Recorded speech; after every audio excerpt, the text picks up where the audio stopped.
Pendant que je posais le nouveau sol de la cuisine, ma femme n'a pas remarqué que j'étais sous l'évier quand sa sœur est venue lui rendre visite. « Tu lui as dit que tu déménages le mois prochain ?» a demandé sa sœur. Ma femme a répondu.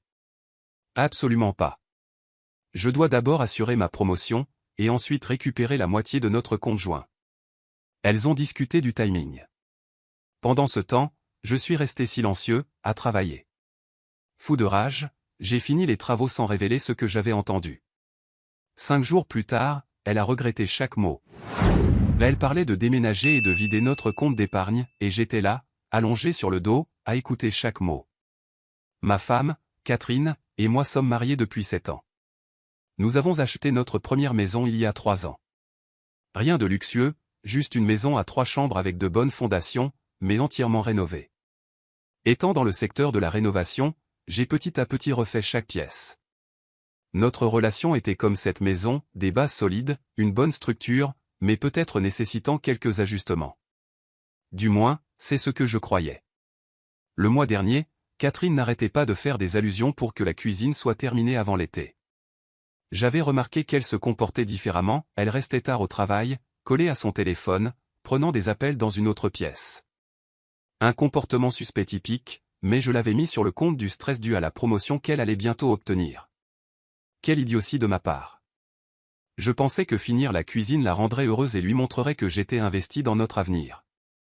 Alors, samedi dernier, j'ai commencé à arracher l'ancien sol en vinyle, cette horreur des années 90 qui commençait à se décoller aux bordures.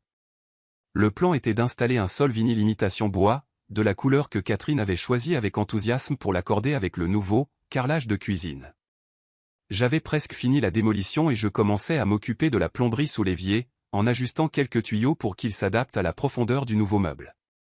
J'étais allongé sur le dos, à moitié à l'intérieur du placard de l'évier, mes outils éparpillés autour de moi, quand j'ai entendu la porte d'entrée s'ouvrir. Catherine ne devait pas rentrer avant l'après-midi, elle était partie bruncher avec sa sœur, Hélène. Elles sont entrées en riant de quelque chose, ne s'attendant clairement pas à ce que je sois à l'écoute. J'allais me manifester quand j'ai entendu Hélène demander. « Tu lui as dit que tu déménages le mois prochain ?» Mon corps entier s'est glacé, comme si on m'avait renversé un seau d'eau glacée dans le dos. Je suis resté paralysé, une clé à molette à la main, retenant mon souffle. Le rire de Catherine m'a donné la nausée. Absolument pas. Je dois d'abord assurer ma promotion, et ensuite récupérer la moitié de notre compte joint, a-t-elle dit avec un ton que je ne lui avais jamais entendu, calculateur, froid. Le timing doit être parfait. Si je pars avant la promotion, je risque de ne pas l'avoir.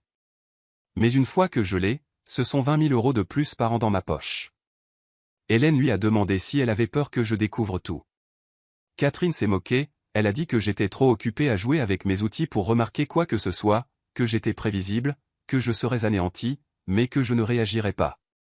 Puis elles ont commencé à discuter de la logistique. Catherine avait déjà réservé un appartement et déplacé petit à petit ses affaires personnelles chez Hélène. Elle avait un compte bancaire séparé dont j'ignorais même l'existence. Cette putain d'année ensemble, et elle parlait de moi comme d'un idiot naïf. La rage qui a grandi en moi était d'une intensité inconnue. Ma main serrait la clé à molette si fort que mes jointures ont blanchi, mais je n'ai pas bougé, je n'ai pas fait un bruit. Un instinct me disait de rester silencieux et d'apprendre tout ce que je pouvais.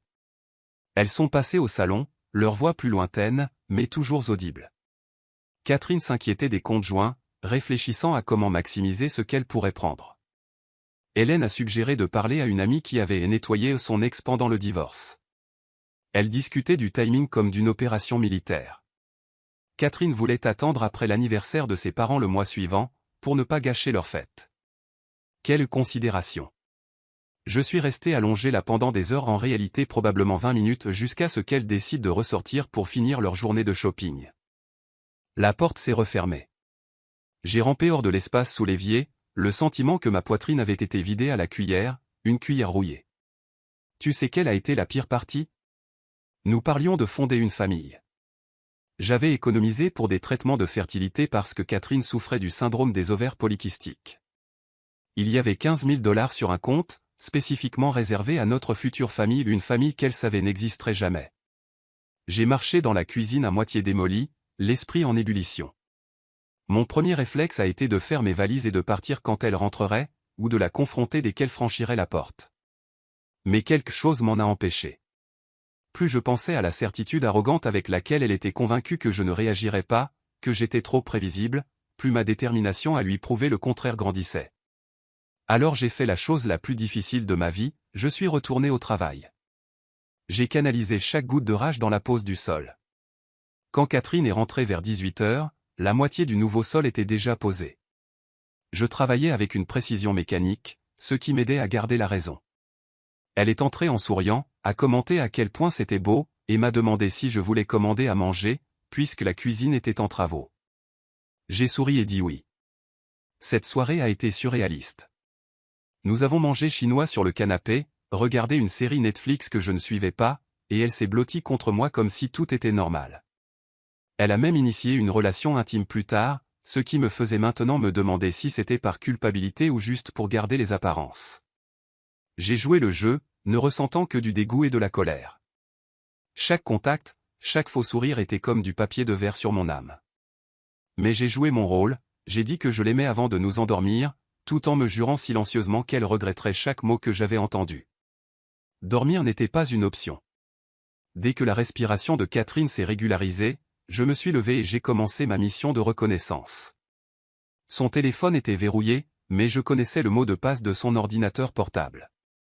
Rien de suspect dans les emails auxquels j'ai pu accéder. Ensuite, j'ai vérifié nos comptes joints en ligne et j'ai remarqué des virements réguliers de 2 cents à 300 $ vers son compte personnel ces derniers mois, plus que d'habitude pour ses dépenses personnelles, assez petits pour que je ne les remarque pas, mais au total des milliers de dollars. J'ai tout photographié avec mon téléphone, la documentation serait cruciale. À 3 h du matin, j'étais sur notre balcon, envoyant un message à mon ami Anthony. J'ai besoin de te parler, de toute urgence. Urgence conjugale. Je ne plaisante pas. Il a répondu immédiatement, malgré l'heure.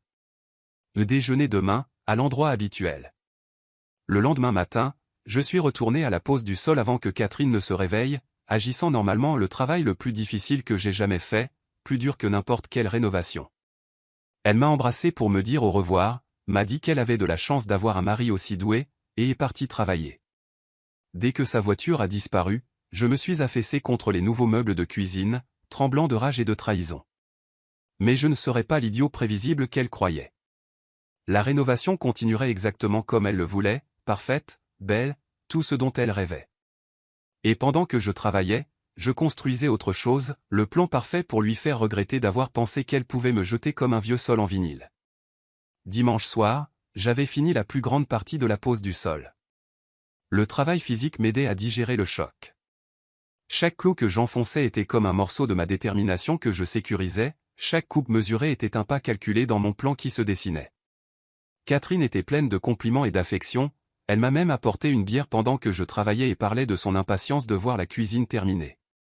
Lundi, les choses ont vraiment commencé.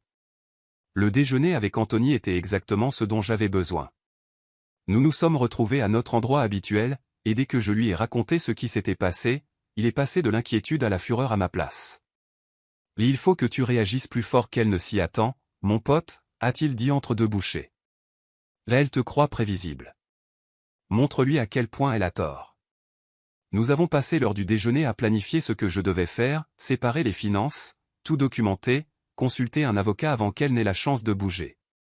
Le frère d'Anthony avait traversé un divorce difficile l'année dernière, il avait donc déjà la feuille de route. Ne montre pas tes cartes trop tôt, a-t-il été le conseil principal. Organise tout d'abord. L'élément de surprise est ton seul avantage maintenant. Je suis retourné travailler sur la rénovation ce soir-là avec un but renouvelé. Catherine a envoyé un message disant qu'elle rentrerait tard, dîner de travail, comme elle l'a appelé. Très bien. J'ai utilisé ce temps seul pour commencer à agir. Le premier appel a été pour la banque, où j'ai ouvert un nouveau compte individuel. Le second a été pour un avocat spécialisé en divorce. Anthony avait recommandé de prendre rendez-vous pour mercredi pendant ma pause déjeuner. Tandis que j'installais la dernière section du parquet, je suis tombé sur l'ancien journal intime de Catherine derrière le frigo et il avait dû tomber là lors du démontage initial des meubles. Je ne suis pas fier de moi, mais je l'ai lu. Les entrées des 2 derniers mois confirmaient tout, elle planifiait cela depuis un moment. Elle parlait de se sentir piégée et d'être prête pour le chapitre suivant. Elle mentionnait plusieurs fois un type du travail, Ryan. Rien n'indiquait explicitement une liaison, mais il y avait suffisamment d'indices pour qu'il soit clair qu'il se passait quelque chose. L'entrée qui m'a vraiment frappé datait d'à peine 3 semaines, elle parlait à nouveau des traitements de fertilité. Je me sens coupable, mais à quoi bon commencer ce processus si je m'en vais? Cela ne ferait que compliquer mon départ. Mieux vaut continuer à reporter. Ce soir-là, quand elle est rentrée, sentant légèrement le vin et le maquillage retouchés, j'ai failli perdre le contrôle. J'ai failli lui jeter le journal à la figure et regarder son monde s'effondrer, mais je me suis souvenu du conseil d'Anthony, la patience stratégique. Je la laisserai croire que son plan fonctionnait pendant que je le démantèlerai, pièce par pièce. La cuisine est incroyable, chérie, a-t-elle dit en embrassant ma joue. Tu es tellement talentueux, ça va tellement revaloriser la maison. L'ironie ne m'a pas échappé, une valeur quelconque est récoltée sans moi. Je veux juste que tu sois heureuse, ai-je répondu, les mots ayant un goût de cendre dans ma bouche. Je le suis, a-t-elle menti en face, sans le moindre signe de remords. J'en suis heureux, ai-je acquiescé, puis je suis retourné à mon travail, incapable de la regarder sans que mon visage ne trahisse tout. C'est à ce moment-là que j'ai décidé, cette rénovation serait mon chef-d'œuvre, et ma vengeance serait aussi méticuleusement planifiée. Mardi matin, Catherine est partie tôt au travail, pour une grande présentation. Je l'ai appelée pour dire que j'étais malade et j'ai passé la journée en reconnaissance et préparation, j'ai photographié tous nos documents importants, fait des copies des déclarations d'impôts, inventorié tout ce qui avait de la valeur dans la maison avec les dates d'achat et les valeurs approximatives. Vérifié tous les soldes des comptes et pris des captures d'écran. Mardi soir, j'avais déjà une vue d'ensemble complète de notre situation financière et je développais ma stratégie. La cuisine était presque terminée, il ne restait plus qu'à poser le nouvel évier et finir le carrelage de cuisine. Catherine a versé dans les compliments excessifs en rentrant, parlant d'organiser un dîner pour montrer mon dur labeur. L'audace était à couper le souffle, elle planifiait un dîner pour des amis qu'elle continuerait de voir après m'avoir jeté, dans la cuisine que j'avais construite pour elle. La regardant à travers cette pièce à moitié finie, j'ai réalisé à quel point je m'étais trompé sur l'ensemble de notre relation. Les bases n'étaient pas solides, elles étaient pourries jusqu'à la moelle. Quelque chose ne va pas? A-t-elle demandé, remarquant mon expression. Juste fatigué, ai-je menti. Je fais de mon mieux pour finir ça pour toi.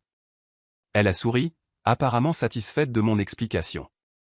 Ça en vaudra la peine, cette cuisine va être incroyable.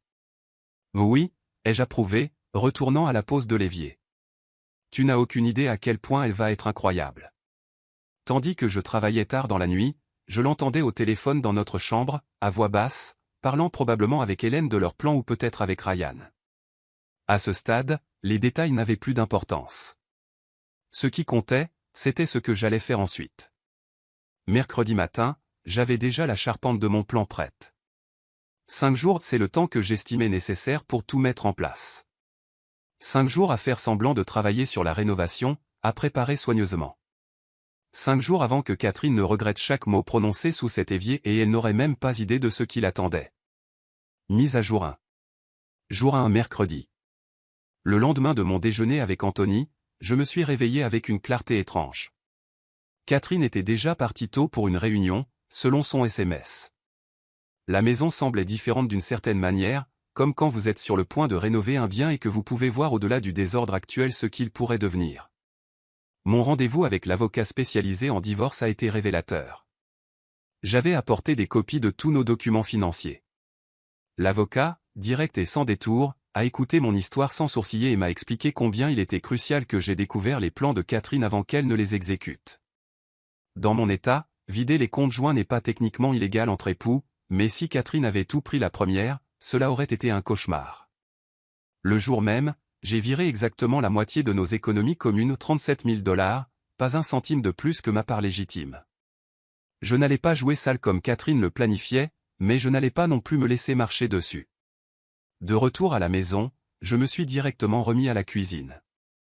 Le carrelage était un motif complexe en chevron que Catherine avait choisi ou extrêmement fastidieux, mais le résultat serait magnifique. Catherine est rentrée vers 19 h, rapportant encore une fois de la nourriture à emporter. Elle a mentionné que la promotion pourrait arriver plus tôt que prévu, ce qui a immédiatement fait sonner une alarme. D'après ce que j'avais entendu, sa stratégie de départ était liée au calendrier de cette promotion. Elle m'a montré quelques paires de chaussures qu'elle avait achetées en ligne la 3e paire du mois. L'ancienne Catherine était prudente avec l'argent, la nouvelle vivait comme si les comptes joints lui appartenaient déjà. Dès que je l'ai entendu monter à l'étage, j'ai envoyé une mise à jour à Anthony. Il a répondu immédiatement. Bien, premier pas franchi. Demain, on passe au mode opération nucléaire. Jour 2 jeudi.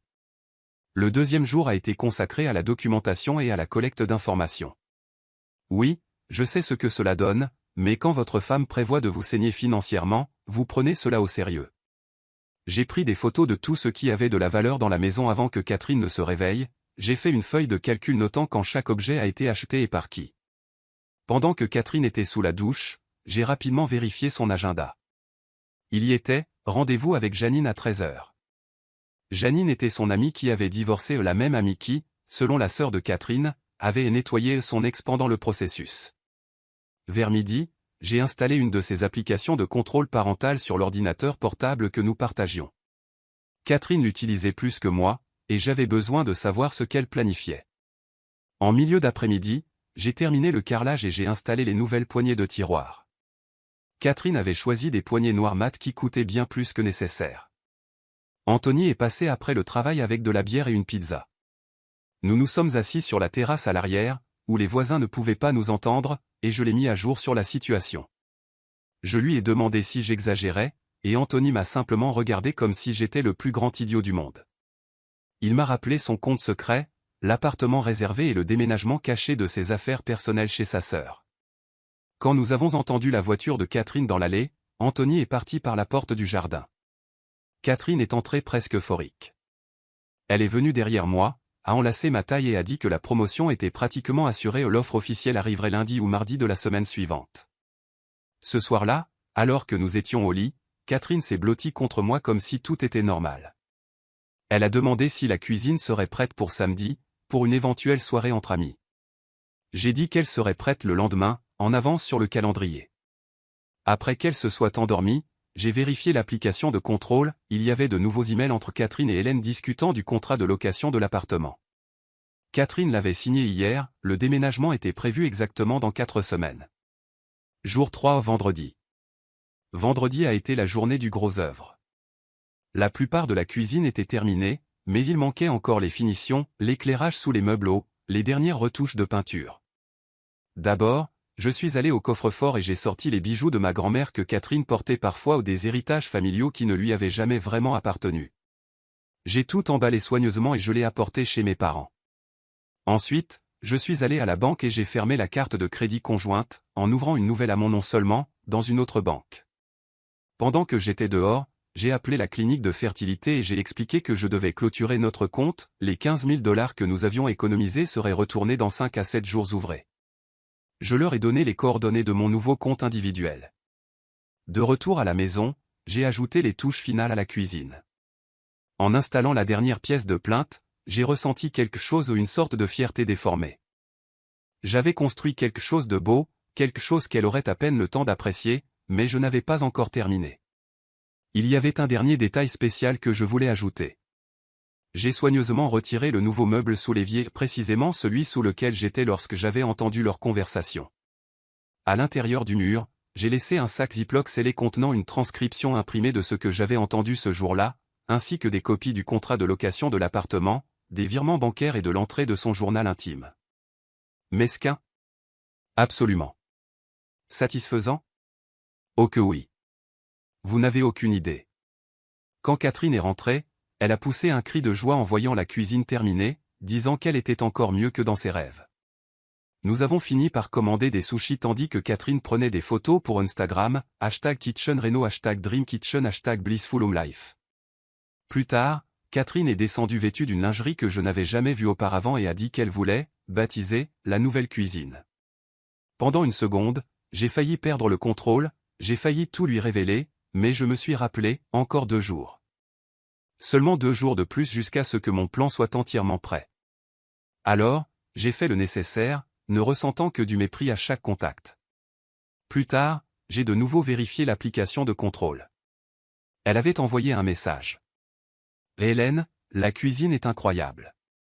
Je me sens presque mal pour le timing, mais pas vraiment. Il trouvera une autre maison à rénover, LOL. Jour 4 au samedi. Le samedi matin, Catherine était toute excitée à l'idée de recevoir des amis le soir et de leur montrer la cuisine.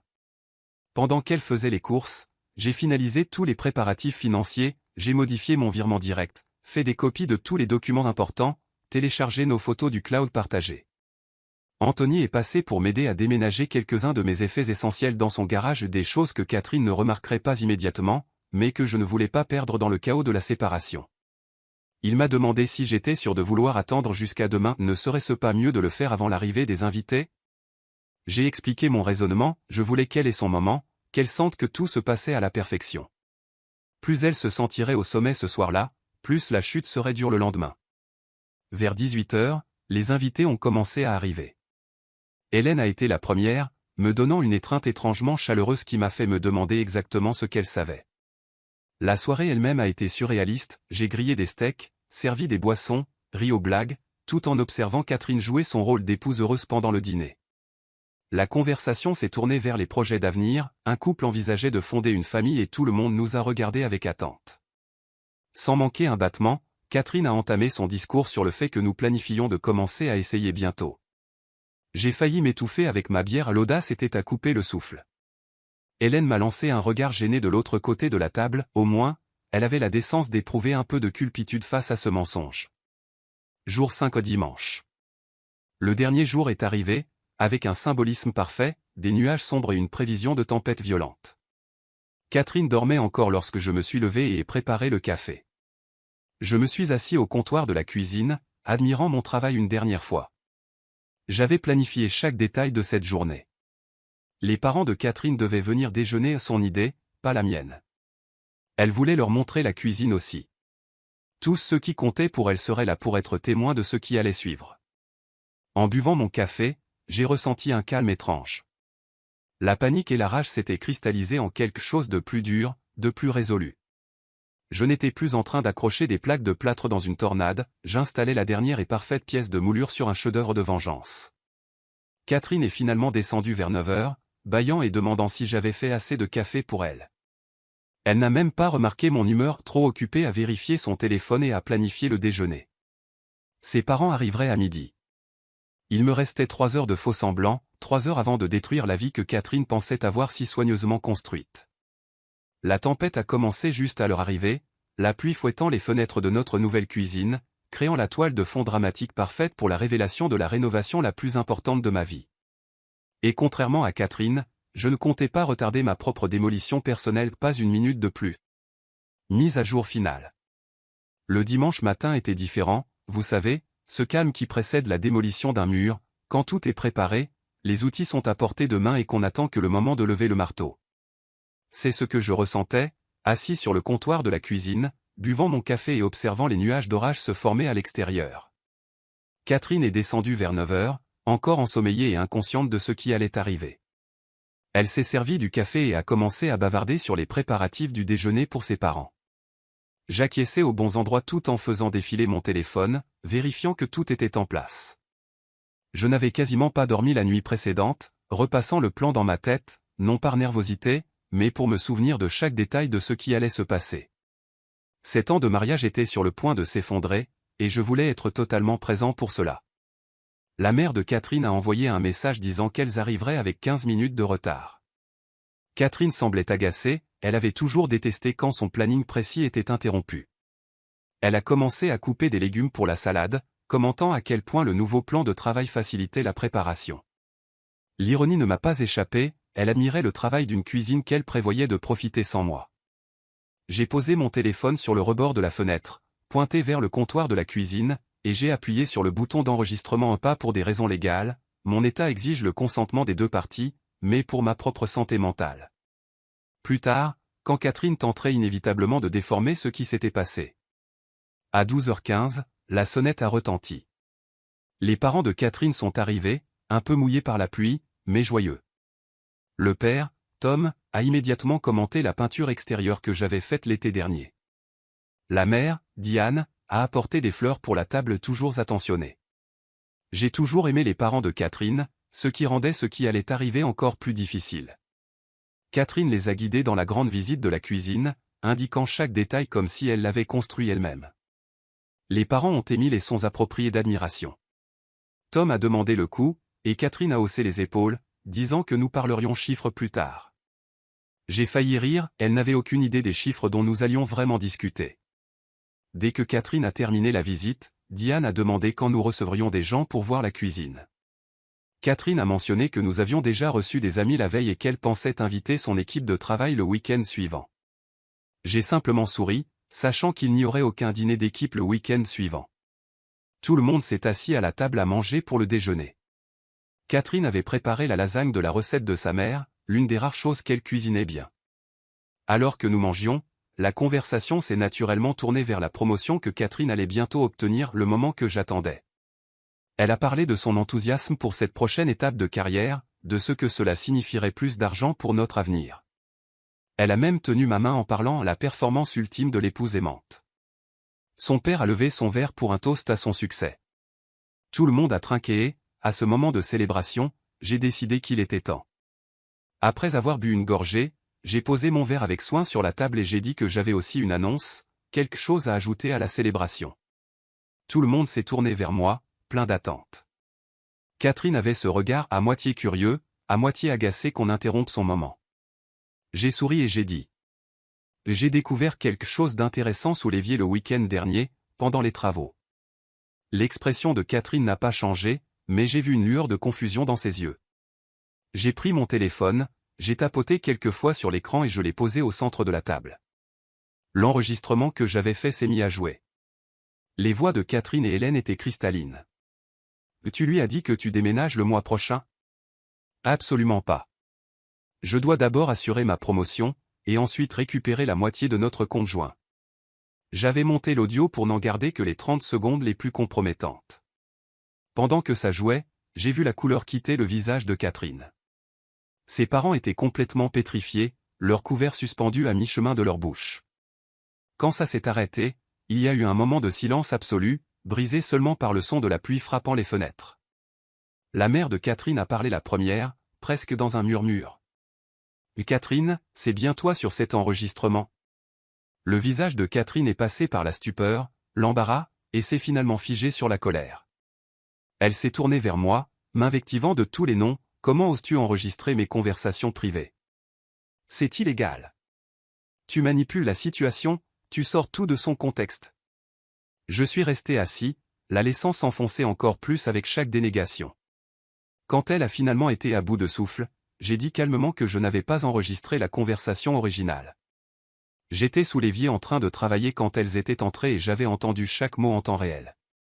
Son père a repoussé son assiette et a demandé si c'était vrai, si elle avait vraiment prévu de partir, si elle avait déjà loué un appartement et si elle avait l'intention de vider les comptes.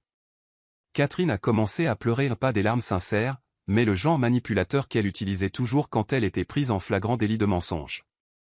Elle a affirmé que j'étais un mari terrible, que je l'avais négligé pendant des années, que j'étais émotionnellement indisponible, toutes des accusations sorties de nulle part. Sa mère lui a tendu la main et a demandé pourquoi elle ne leur avait rien dit des problèmes dans notre mariage. Catherine a balbutié quelque chose comme ne pas vouloir les inquiéter. Je l'ai vu tenter de sauver la situation, d'inverser la narration et de se faire passer pour la victime. C'est alors que j'ai tout révélé, ce que j'avais découvert, le compte secret, le contrat de location de l'appartement qu'elle avait signé, les bijoux et objets personnels déjà déménagés chez Hélène, les messages et emails planifiant comment maximiser ce qu'elle pourrait prendre de nos finances communes. À chaque nouvelle révélation, les parents de Catherine étaient de plus en plus horrifiés. Son père secouait la tête dans l'incrédulité, et sa mère. Sa mère avait des larmes qui coulaient sur son visage. Catherine a tenté un dernier recours désespéré, affirmant qu'il devait y avoir quelqu'un d'autre, que c'était pour ça que je faisais tout cela. J'ai juste ri et repris mon téléphone, faisant défiler l'écran pour lui montrer les captures d'écran que j'avais faites des messages avec quelqu'un appelé Ryan, de son travail. Rien d'explicite indiquant une liaison, mais assez de messages coquins pour qu'il soit clair que quelque chose d'inapproprié se passait. Son père s'est levé, un homme de la vieille école, avec une forte boussole morale, et a dit à Catherine que lui et sa mère devaient partir, qu'ils avaient besoin de temps pour digérer tout cela. La déception dans ses yeux était dévastatrice, pas pour moi, mais clairement pour Catherine, qui avait toujours été là, petite fille parfaite de papa. Tandis qu'ils rassemblaient leurs affaires, Sa mère m'a serré dans ses bras et a murmuré qu'elle était désolée. Son père a serré ma main fermement et a dit qu'il m'appellerait plus tard. Aucun des deux n'a pu regarder Catherine lorsque la porte s'est refermée derrière eux. Les fausses larmes de Catherine se sont taries instantanément. Elle est passée en mode attaque totale, hurlant sur la façon dont j'avais tout gâché, comment j'avais détruit sa relation avec ses parents, comment je ne comprendrais jamais pourquoi elle devait partir. Je suis juste resté là, étrangement calme, pendant qu'elle se décomposait. Quand elle s'est finalement arrêtée pour reprendre son souffle, j'ai dit que j'avais une autre annonce. Pendant qu'elle planifiait sa stratégie de sortie, j'avais mis la mienne en œuvre. J'ai expliqué que j'avais déjà transféré la moitié de nos économies sur un compte à mon nom uniquement, que j'avais fermé nos cartes de crédit conjoints, que j'avais contacté la clinique de fertilité et redirigé les 15 000 $ que nous avions économisés sur mon compte personnel, et que j'avais documenté chaque objet de valeur dans la maison avec des preuves d'achat et de propriété. Son visage est passé de la colère à la panique lorsqu'elle a réalisé ce que cela signifiait. Tout son plan de me prendre par surprise et de me saigner financièrement avait été complètement contrecarré. Elle a attrapé son téléphone, probablement pour vérifier nos comptes.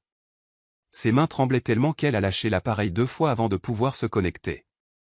Je l'ai observé tandis que la réalité la frappait, la moitié de notre argent était déjà partie, légalement, vers des comptes qu'elle ne pouvait pas toucher. C'est alors qu'elle a changé de tactique. Soudain, elle sanglotait, affirmant que tout était un malentendu, qu'elle était confuse et effrayée par notre avenir, qu'Hélène lui avait mis des idées dans la tête et qu'elle n'avait jamais vraiment prévu d'aller jusqu'au bout.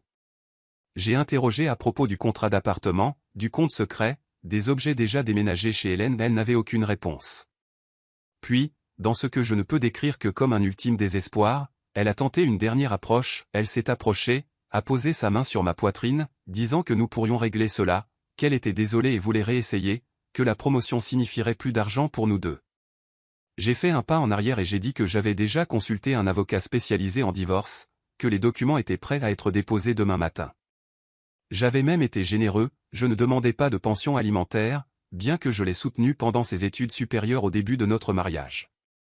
Tout ce que je voulais, c'était une rupture propre, avec ce qui m'appartenait légitimement. L'expression sur son visage est quelque chose que je n'oublierai jamais, le moment où elle a réalisé qu'elle m'avait complètement sous-estimé, que sa prédiction comme quoi je serais prévisible et ne réagirais pas était totalement erronée, que pendant qu'elle planifiait de me jeter, j'étais 10 pas en avance tout le temps.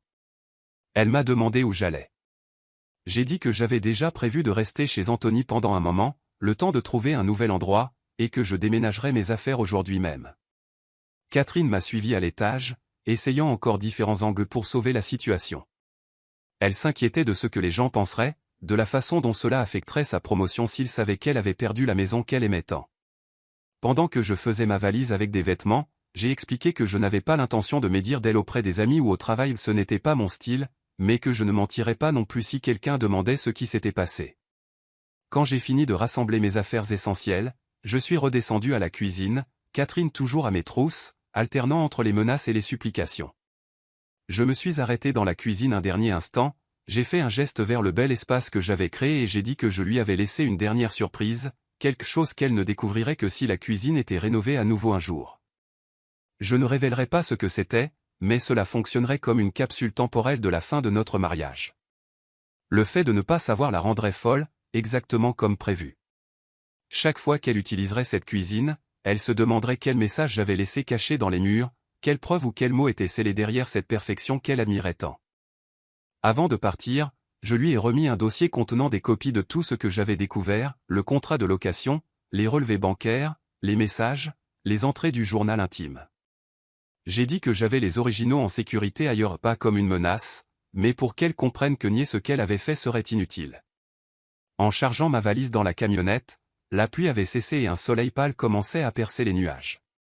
Catherine se tenait sur le seuil, les bras croisés, le maquillage brouillé sur son visage. Pendant un bref instant, j'ai ressenti une pointe de tristesse pour ce qui aurait pu être.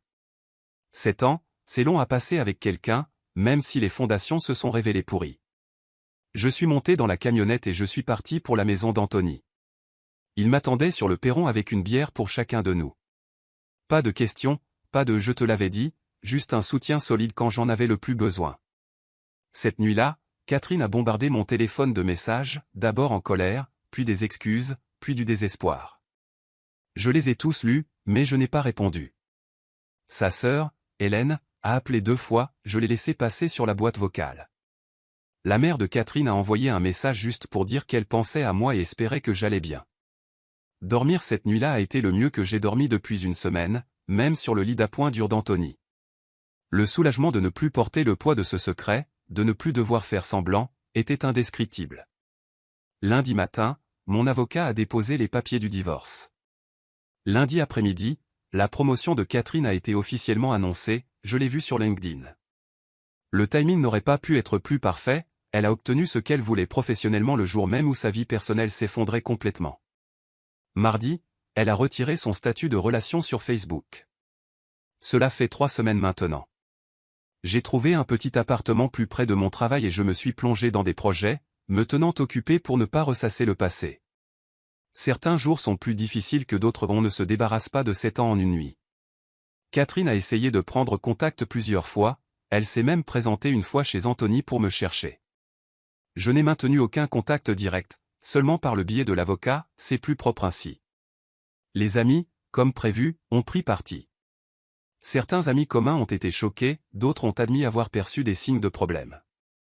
Certains ont tenté de jouer les médiateurs, suggérant que nous essayions une thérapie. Ils ont de bonnes intentions, mais ils ne comprennent pas que certaines fondations sont trop compromises pour être reconstruites. Hier, je suis passé devant notre maison et j'ai vu le panneau à vendre dans le jardin. On dirait que Catherine ne veut plus vivre dans la cuisine que j'ai construite pour elle. Peut-être qu'elle ne supporte pas de savoir qu'il y a quelque chose de caché dans les murs, peut-être que l'espace garde trop de souvenirs, ou peut-être a-t-elle simplement besoin de l'argent maintenant que sa stratégie de sortie s'est effondrée. Quelle qu'en soit la raison, voir ce panneau a été comme la dernière pièce de la démolition. La structure qui était notre mariage a été complètement démontée jusqu'au sol. Et vous savez quoi? Je suis prêt à commencer un nouveau projet sur des bases solides, cette fois. Commentaire Monsieur Reddit. Et voilà, mes chers. La morale de l'histoire, si vous décidez de planifier votre départ en vidant les comptes et en signant un bail derrière le dos de votre conjoint, assurez-vous d'abord qu'il n'est pas en train de poser un parquet sous l'évier. Parfois, les meilleures rénovations ne sont pas celles que l'on voit, mais celles que l'on prépare dans l'ombre. Bonne chance à tous, et vérifiez toujours s'il n'y a pas quelqu'un qui écoute.